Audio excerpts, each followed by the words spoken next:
On this Wednesday night, a promise for peace with a threat attached. We're going to bomb the hell out of them if they violate the agreement. What the U.S. and Iran are promising as the 14-point deal is finally made public. Canada's rules on medical assistance in dying, why a federal panel says people with mental illness should not qualify. Seeking answers, the confusion over why some people are being told to surrender their certificate of Canadian citizenship. Ferocious fight against a predator. The Canadian woman getting kudos for that kick. Plus, the bird is the word. I saw the craze of these geese. The gaggle of porch ornaments flying off store shelves.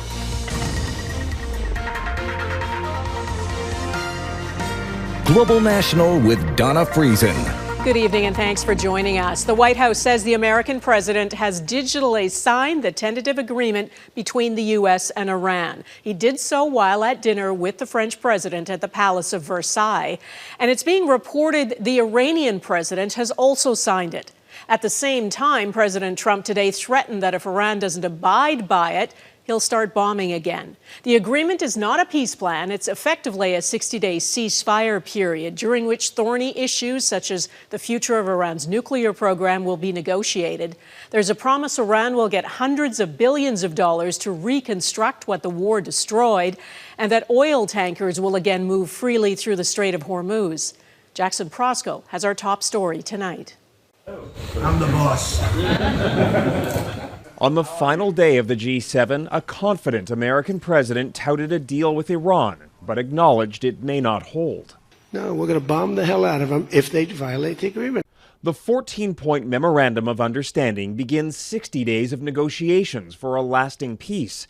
It immediately stops fighting on all fronts, including Lebanon, reopens the Strait of Hormuz for 60 days toll-free, ends the U.S. naval blockade, and, key for the Americans, Iran promises it will not develop or procure a nuclear weapon as part of a final deal that would also see the U.S. lift sanctions and unfreeze Iranian assets. Some things aren't even mentioned in the agreement. It's a memorandum of understanding, but we have an understanding of certain things without writing it. Under the final agreement, decisions will be made on nuclear-related issues and the lifting of sanctions, and we will reach a comprehensive final settlement, said Iran's foreign minister. The deal includes a $300 billion reconstruction plan for Iran. We're not investing any money. That was a fake story. Trump insists the U.S. will not directly fund the effort. And could be their neighbors will help them out a little bit. I don't know. But it's a lot of money. After 110 days of war, achieving peace isn't easy. Israel's strikes on Hezbollah in Lebanon continue to jeopardize the agreement, prompting rare public criticism from Donald Trump. They could behave better. And frankly, they could do a better job. The perspective from the Americans is that both sides can walk away at any point until a binding agreement is reached. And key to remember here is that many of the 14 points in the MOU refer to the goals of a final deal and not this current agreement. Donna? Jackson Proskow in Washington, thanks. Prime Minister Mark Carney says the tentative agreement exceeds his expectations, and in an interview with CNN, Mark Carney said if it ensures Iran doesn't develop a nuclear weapon, the war was worth it. This is a regime that needs to learn to be civilized, needs to behave. That's why you have performance measures. Lots needs to happen. We all have to support it. But moving to this position where that's been taken off the table, yes, that's working. Carney didn't have a formal one-on-one meeting with the U.S. president at the G7 summit in France, but says he did chat with Trump. I had 7 or 8 discussions with President Trump over the course of the last 36 hours. I had the lowest rate of You know what? At one point, after Trump complained he had the lowest chair in the room, Carney offered him a higher one, which Trump seemed to appreciate. Then late today, as Trump arrived in Paris for a gala dinner with the French president, he was asked about trade negotiations with Canada, and he mused about terminating the existing agreement instead of renewing it. I liked it because it got us out of NAFTA. In other words, after 6 years, you had a clause that got us out of NAFTA. That's the thing I liked about it most. We do better without an agreement. Do you want to just leave it rolling? I would rather leave it unsigned. I'd rather have it terminated. An RCMP officer in Quebec has been charged with uttering threats towards the American president. Police say it happened last year when Donald Trump was attending the G7 summit in Kananaskis, Alberta. The officer was deployed to oversee security operations. The RCMP said he posted a video on his Snapchat account making threatening comments towards Trump. Another RCMP officer reported it, and he was removed from his duties on the same day. The officer will appear in court next month.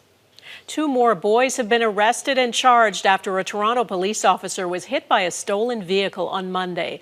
A 12-year-old and a 14-year-old face several charges, including theft of a motor vehicle and possession of property obtained by crime over $5,000.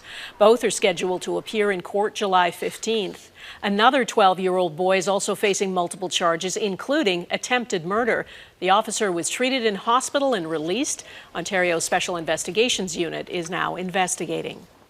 A review of the rules around medically assisted death in Canada has recommended it not be made legal for people whose sole underlying condition is a mental illness. A parliamentary committee tabled its long-awaited report today. It has been 10 years since medical assistance in dying was legalized in Canada, and since then, more than 76,000 people have used it to end their lives. MPs and senators were tasked with determining whether eligibility should be expanded. David Akin explains what they decided and why. David. Well, Donna, Canada is one of 9 countries in the world that allows physicians to provide medical assistance in dying, or MAID. But Canada is the only one that does not allow MAID when the sole underlying medical condition is a mental illness. Last spring, a special committee of MPs and senators from all parties was struck to consider whether to expand MAID. Thank you. MP Marcus Pawlowski, a former emergency room doctor himself, co-chaired that committee. The heads of 16 of, I believe, 18 medical schools in Canada, their psychiatric programs specifically asked that medical assistance in dying not be expanded to include mental illness. So I think a lot of psychiatrists feel that there certainly is harm in allowing MAID as an option. Other doctors and psychiatrists told the committee there were indeed ways to put safeguards in place while still allowing MAID for those with debilitating mental illness. It has never been explained why it is acceptable to allow MAID if a person with both a mental disorder and a physical disorder has experienced suicidality. Yet, this is a justification to exclude those with mental disorders as their sole condition. In the end, the majority on the committee were not convinced that Canada is ready to extend MAID to those only with a mental illness, and that was their recommendation to the government. It's a recommendation the government will now consider over the next few weeks, but it's one that the government is widely expected to accept. Donna. David Akin in Ottawa. Thanks, David. Canada's population has fallen for a 3rd consecutive quarter. Stats Canada data shows the population dropped 0.1% in the first 3 months of this year. As of April 1st, there were more than 41.4 million people in this country. That's down 55,000 from January 1st. The drop reflects a decrease in immigration and a decrease in the number of births compared to deaths. A number of people who recently received Canadian citizenship certificates are now being ordered to give them back. Legislation passed last year expanded eligibility to people born outside the country who have a close Canadian relative. But as Taria Isri reports, some successful applicants relied on genealogy records the government now says aren't good enough. American Sean Davis Mooney was thrilled to become a Canadian. That's until he was told he may not be one after all. It's like winning the lottery. They give you the money, you spend it all, and then they come and knock on your door and say, oh, you've got to give it all back. Frustrated with the political climate in the U.S., Mooney and his husband left California to start fresh in British Columbia.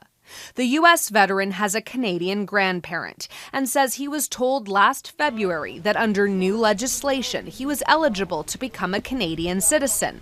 But then he received an email last weekend from the Immigration Department to surrender his certificate of citizenship. I presented the documents.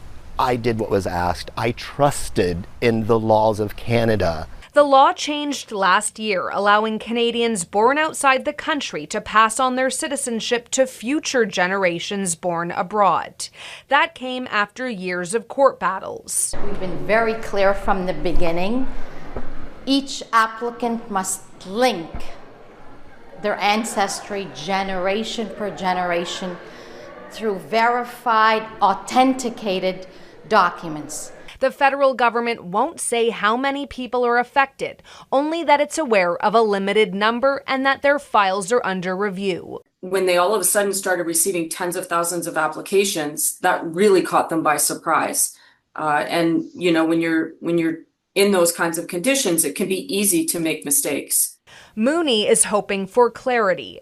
Our lives are here now because you said we could live here. You said I could be here. Anxiously waiting to find out whether Canada can remain home. Taria Isri, Global News, Montreal. A fiery tragedy on a highway coming up. Who sprang into action to help save passengers in a burning plane? Plus, how the Titan submersible disaster highlights a lack of oversight from Canada's government. And the swift kick that could rival one from a player at the World Cup.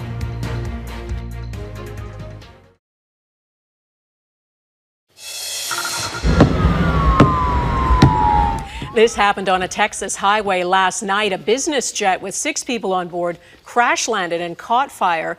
People raced from their cars to help free the trapped passengers. They were able to pry open the plane's door when attempts to smash windows failed. Police say the investigation is going to take time. We are going to take a while to make sure that we clear the scene. Last night, our crash investigators, the whole team was given a directive to start plotting the whole reconstruction. The plane went down near the Mexican border after reporting mechanical problems and requesting an emergency landing. One person in the plane was killed. It also barreled into a vehicle on the highway, sending a driver to hospital. The highway, a major route in Texas, was shut down. Canada's Transportation Safety Board is recommending the federal government take a closer look at uncertified vessels and their safety risks. 5 people were killed on the Titan submersible 3 years ago. It was diving to the Titanic wreckage off the coast of Newfoundland when it imploded. In its final report, the TSB says what happened was more than an engineering failure. It was a failure of government oversight, as Mike Armstrong explains. On its final ill-fated dive, Titan submersible left from a Canadian port, supported by a Canadian ship. Yet when it slipped under the surface, it was also slipping through cracks in Canada's regulatory system.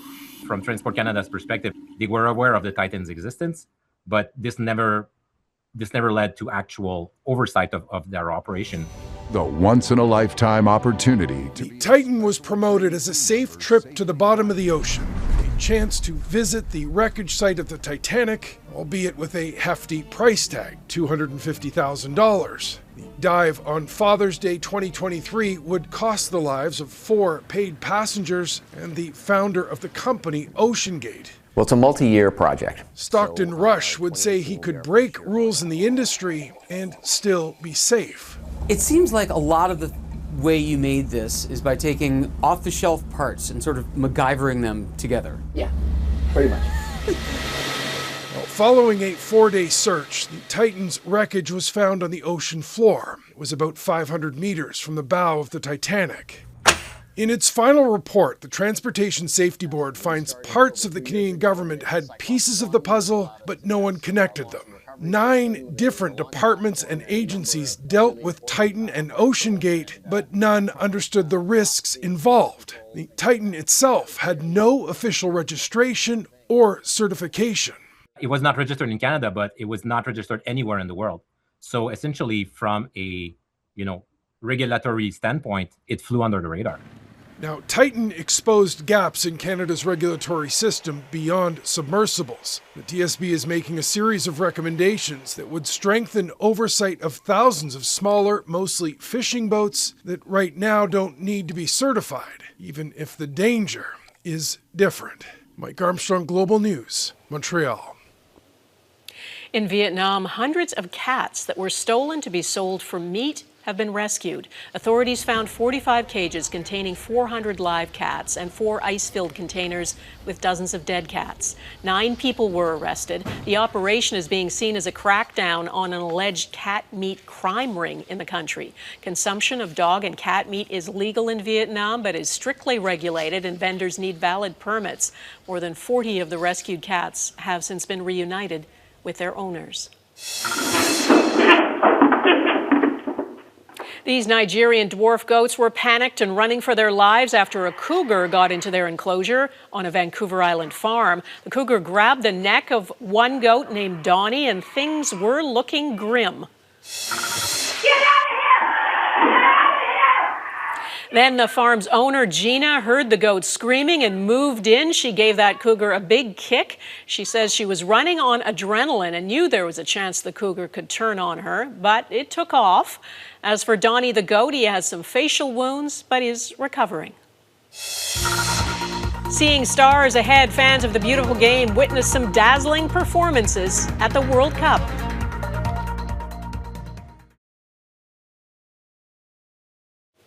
Toronto is hosting its second match of the World Cup tonight. Ghana is playing Panama. Canada's second game is tomorrow in Vancouver. Not every country has big-name stars on their teams, but those that do are seizing the spotlight with some fabulous goals, as Eric Sorensen reports.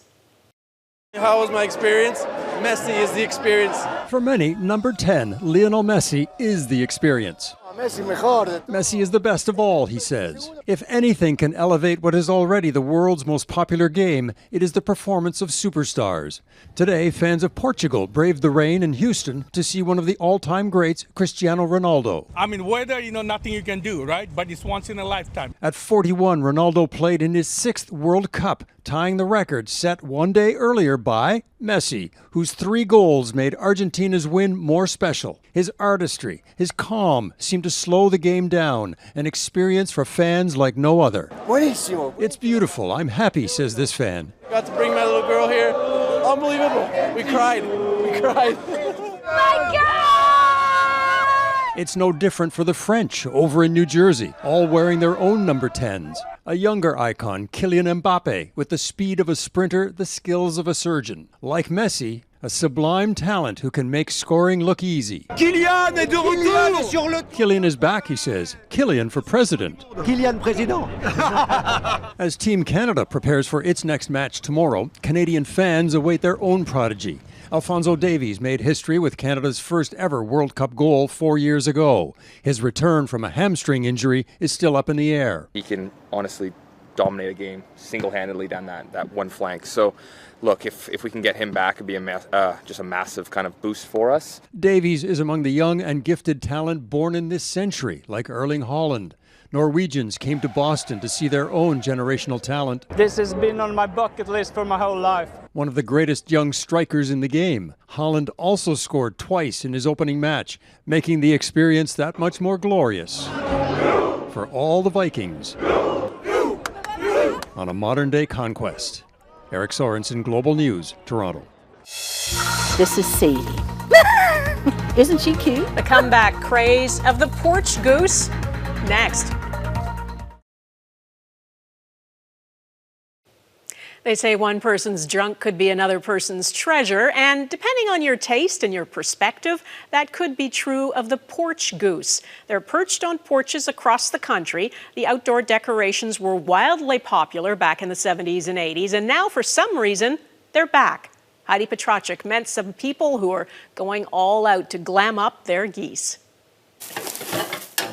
This store in the Halifax area just can't keep them in stock. As fast as we order them, the pre-sales come in.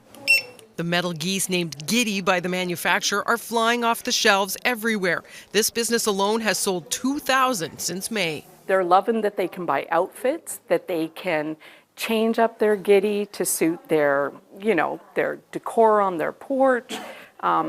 It just makes them happy. At a greenhouse further down the road. They were here only briefly and they sold out really quickly, and we'll have them again in soon.